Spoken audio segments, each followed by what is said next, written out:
mean, in a week, we saw an assassination attempt, and then we see this. Like, it's like something's brewing. You know, I just can't point my finger to it, but it's like, what are the next collapses? What are the next black swan events? Like, dude, we're seeing evidence of it. We're seeing parts of it come to fruition at the moment. It's really showing how vulnerable like systems are. Exactly. It just proves our discussion and what Nassim Taleb's written. It really proves that so well. Exactly, and the truth is, you don't have control a lot of those things. Like I can't prevent someone pushing a failed update.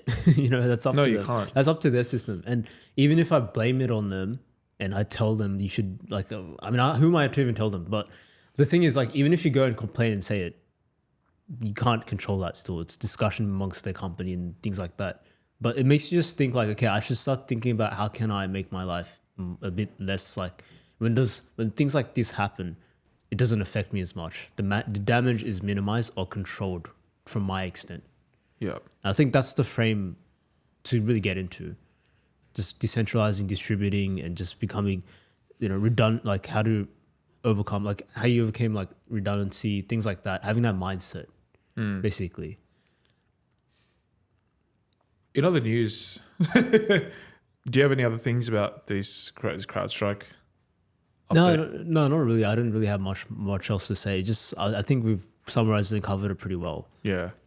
And I think just relating back to that as well, it shows also how like tech, although it's so amazing and incredible, because we're so attached to it and we're so dependent on it, it can also become a weapon of like, well, not a weapon, but it can also make us very fragile because we're so dependent on it. Like some people can't live without their phones. I know.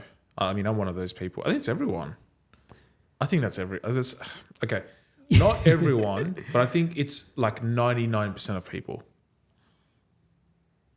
Yeah, you need your phone to sort of be able to live in the sense that, okay, not to live. It's not an essential to survive. Put it this way. If you put your phone away, you can still survive. But I think to be connected and to know what's going on and things, you need access to your phone. Yeah, in that sense, yeah, definitely. Yeah, that's what I mean. They attached to like if the phone is dead, like their life is finished because like photos and stuff is gone. You know what I'm saying? Yeah. Like to that point. Like there's influencers or social media. Yeah. It'll impact like those influencers, those fake influencers. Yeah. Yeah. But then it's like, is it beyond that? It's just like people will just have no idea what to do with their lives. If you remove the phone from your life, what would your life look like? See, this is where it gets super, super interesting because that means that people lack a purpose outside of their phones. Now it's like it sort of exposes your vulnerabilities in that sense of like how you can't enjoy time. Yeah. I'm just putting my leg on your chair. Yeah, no worries. But I guess like that's sort of like when you think, even when you do thought experiments like that, it's almost like you're exposing yourself to vulnerability and you're seeing yourself like, okay, what am I actually super vulnerable to? And how can I put myself in a frame where it doesn't affect me as much? Because like, you know, a phone can die and I've accepted that as well. Like my phone can die, but it's all right. Like, I mean, photos or whatever is backed up. It's all good to my memory anyways. I'll just get a new phone. I can still work and survive. And I can do other things, read books, do whatever without a phone. It's just like, it's not really, in terms of like impacting my survival, not as much. As long as I have some form of communication, I could just use someone else's phone or whatever, as long as I'm connected to the internet or whatever, basically. But in terms of like my day-to-day of things that I can do, I have so many other things I can do. You know, now that you say that, there's a YouTuber that's based in Australia. His name's Jak Piggott. I don't know if I've mentioned about him previously to you personally outside this podcast. I think he's quite young, but he's got quite a following, and I think the messaging he tries to get across to young men, especially young boys, is quite like he's very relatable, and like his content's great. Like I watched his content as an older person. Now that not to freaking say that as an older person, I watch his content, but no, like as in, you know, you just curiosity, like what he's talking about. It's like, yeah, it's quite valuable, the stuff he shares. And there's one video, one experience that he shared was not listening to any music for 30 days. Like at all, like nowhere. No music. Yeah. And I was like, okay. And he's like, once he went back to listening to music, it was very different. Like he appreciated the music a lot more. But when you go for walks and like without the music, you appreciate the nature and the natural sounds around you a lot more, and it makes you more like sensitive to it rather than desensitized. So when you're out in the city, like you're hearing people talk, you're hearing conversations, it's like a positive vibe. So that the energy is like really high and positive. And they say like music over time ruins that like that sensory. Overly consuming music. And I think it goes back to the idea like overly consuming anything and not appreciating it enough, you're not grateful and you lose appreciation for what you like things around you. You know, like this, like I mean, as weird as it sounds, like walking down a busy street where there's people having a laugh, people talking, people chatting, people dancing, people having fun. Like there's something nice about it. Like there's something to appreciate there. You know, it sounds a bit cringe or weird, but do you know what I mean? Like it's a bit, you start to appreciate that things a lot around you because that's what life is. So. Yeah, I think like it increases your awareness when you don't listen to music, because a lot of the time you're just muting everything else around you and even the voice in your head as well. I think that's what I realize that within myself as well, like with having time to myself, but there's like voices in your head that you keep hearing more and more of. And it's like you use music and things to just block that out. And it's like when the situations where you can't listen to music, you have to deal with it, then it just ends up affecting you. And I think it just makes you not even be in the state of mindfully being aware in the present. But yeah, it's a pretty good challenge. I might try it out. No music for 30 days. See how that goes. Yeah, I mean, I'm not ready to do that yet. But I think it's good for like spatial awareness. And as you said, Yeah, I think I there's agree. moments where you can appreciate both. Like, Yep. obviously when you're going out and like you're in an atmosphere of like of dancing or with friends, whatever, it's cool to have music in the background, whatever. But then when you're going by yourself, you're walking on the street or you're going to an unknown country, it's just better to have like no music in that sense and just appreciate nature for what it is. Yeah. And it makes you more it makes you more aware, I would say. Definitely. There's I don't know if you saw, but the kill. Oh, I showed you Kill Tony. Yeah. Shane Gillis dressed as Trump. Andy Ray dressed up as is it Andy or Adam Ray? Sorry, I've got your name wrong. As Biden, but that was such a funny skit. Like, just comedic geniuses to me to pull that off. But it's so, I think it kind of highlights that like politics aside, everything aside, we should be able to have a laugh about this stuff a bit more. Like be a little bit more, instead of seeing the other person or the other party or other people as the enemy or not your side, not your people. Like there's an aspect of unity that's needed. And I think everyone unites during a time of comedy. Like being able to make fun of both Trump and Biden on this stage is so hilarious. And that's what you need more of, you know, to really ease the tension and all that sort of things right now of what's going on. Yeah, fun and joy definitely Exactly. should be like more. Yeah, I think that's what connects us. Other than like difficult, hard times with shared goals or shared, like having fun and joy is definitely something that connects people. Yeah. Not taking things too literal, in that sense where it's like personal, especially like as you said. Like I like how you put it before, which is like you aren't like you're not how do you say it? You're not Shiv the podcaster. You're Shiv who does podcasts. Yeah, exactly. So you aren't the person. You aren't like a Trump supporter. You're someone who actually supports Trump, for example. Yeah. In that case. Yeah, exactly. You support Trump and his policies and the good he can bring.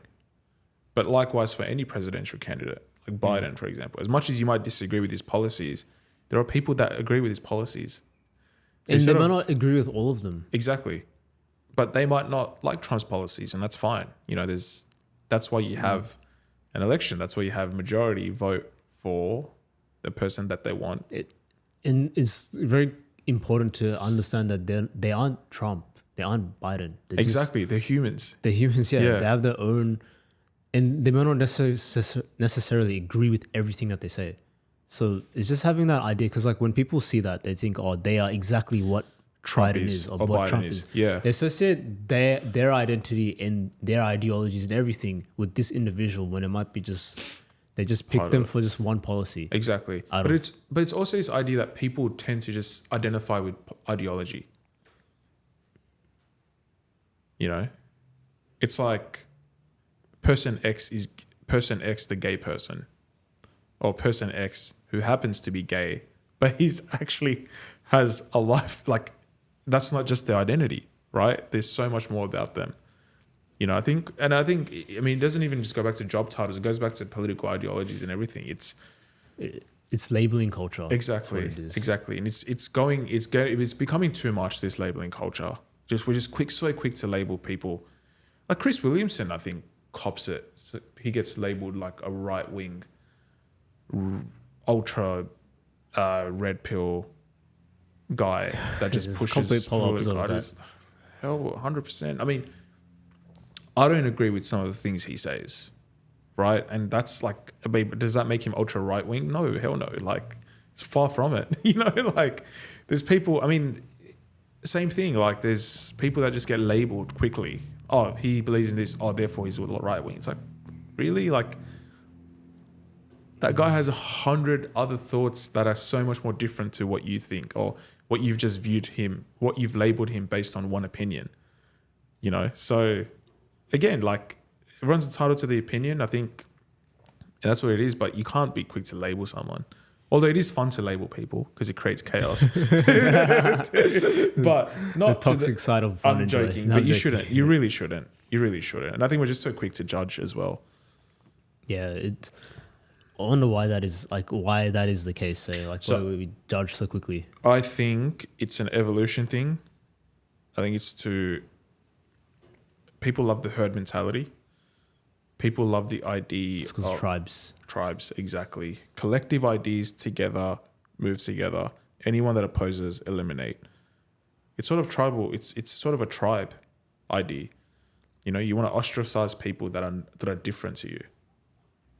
And I think, like, there's also that fear where it's like, if you are isolated, your chances of survival would be like, Exactly. Especially back then, if you're by yourself, you would not be able to survive. Who's going to be able to cook? Who's going to be able to hunt? Who's going to be able to do all these things? The women. Exactly. But like, I'm just saying, like, that's the thing, like, working as a team and all these things you don't have. So I think that's where that fear comes from. So the thing is, the tribes, it was quite needed back then. It's not needed now. You know, but here's the thing. If you go against what majority of people think or say, and look, it doesn't mean majority of people are wrong, right?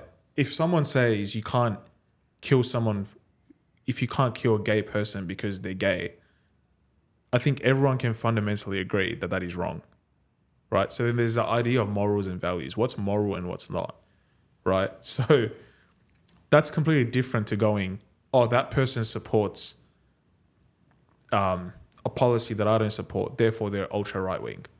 It's very different, you know? Like, sometimes the argument of morality comes in because sometimes you have to have morals, and therefore morals dictate what is right and wrong. And if you disagree with that moral, then you're not a moral person. You're an immoral person, and you're a person that shouldn't really be around people if you think if you have that mentality. Like that example, for example, right? But someone that's like anti-immigration, for example, or wants less immigration, or and someone wants more immigration, that doesn't label them a right wing, in my opinion. Right? Like, maybe if you want to limit the number of people or immigrants that come into the country for whatever reason, I mean, on the spectrum, is it towards more conservative politics? Yes. Does it make them ultra right wing? No. Because it's not a question of morality. Yeah, that's really good. Yeah, that's true. That's a really good way to put it, to be honest. And I think it's like, before judging people, just understand what, how, why. I always like this, I call it golden circle, where it's like... Golden shower? Golden circle. But it's like, I call it golden circle because it's just, it sort of covers 80% of what this person's coming from. It's like, oh, what is the objective? How did they get to this belief or idea? Why do they think this way? and then you can understand it better because we just focus on the what, like what they believe, and we just judge everything off that when we don't understand the how and why.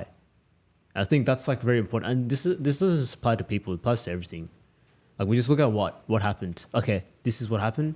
This is like deterministic now. Like I believe this is the fundamental truth. So it's like, how did we get to this, and why is this the case? Like, there's that investigation that lacks, and I feel like the golden shower, the golden circle, the golden circle. It's a really good frame of thinking, I'd say. Yeah. For anything you come across, yeah. Well, the truth is, people just don't critically think. That's what it is now. The critical thinking element is gone. We've become so numb to social media, quick, easy dopamine hits. Availability. There's no idea. Sorry. Availability heuristics. Yeah, correct. And now we're just like, no, don't think. Let other people think for us. Or let the algorithm think for us. Yeah, let the algorithm think for us. Or let other people think for us. Yeah. And before you know it, you're thinking because the algorithm or the person or whatever it is influencing you to think that way, rather than you actively asking yourself, why am I thinking this way? Gone out the window. That's it. Done. Coloss. No, seriously though, I feel like that's what's happened. Yeah, I think so as well. And there's instances where I even realize myself, I'm like, oh, am I making this decision because of like the algorithm or because of like I don't want to feel like I'm, I want to feel like I belong or something. Like as in I don't want to be someone who's resistant against what other people think, or is this like because of what I truly believe based upon the evidence and everything that I've gathered? Objectively speaking, yeah. It's I want to say it's hard, but sometimes you just forget to do that. It does happen. It's because of like culture and a lot of other factors that play into our, this instinctive reaction as well. And there's like bias. Everyone, like to be honest, as objective as we try to be, there's always going to be biases involved. Even with the information you gather, there might be like a certain subtle bias from the person who gathered that information. So there's that too, but you can also minimize that as much as possible and just look at it from like an objective, as much as you can, objective perspective. And that requires questioning, as you said, critical thinking, the what, how, why, and many other factors to it. You say Socratic questioning. Socratic questioning. Socratic questioning. Yeah. Sorry, Socratic questioning. Which is like, I think it's like clarifying, then is probing, and then evaluation, and also like the last one was R, which starts with, I think it's like giving a resolution or something like that. Right. On the lines. So like reasoning, yeah. So reasoning is like decision or making the resolution. Like yeah, basically the solution. And like, right. well, evaluation is like, so I guess I'll go through it. So like C is like clarification. So you're understanding what the problem is or what you're looking at specifically, like where, why, how, what, those type of questions. Probing is more so looking at it from different angles. And I guess that also touches a bit on like the why and things like that. And the evaluation is now looking at like what are the options we have to resolve this. And you assess each of them.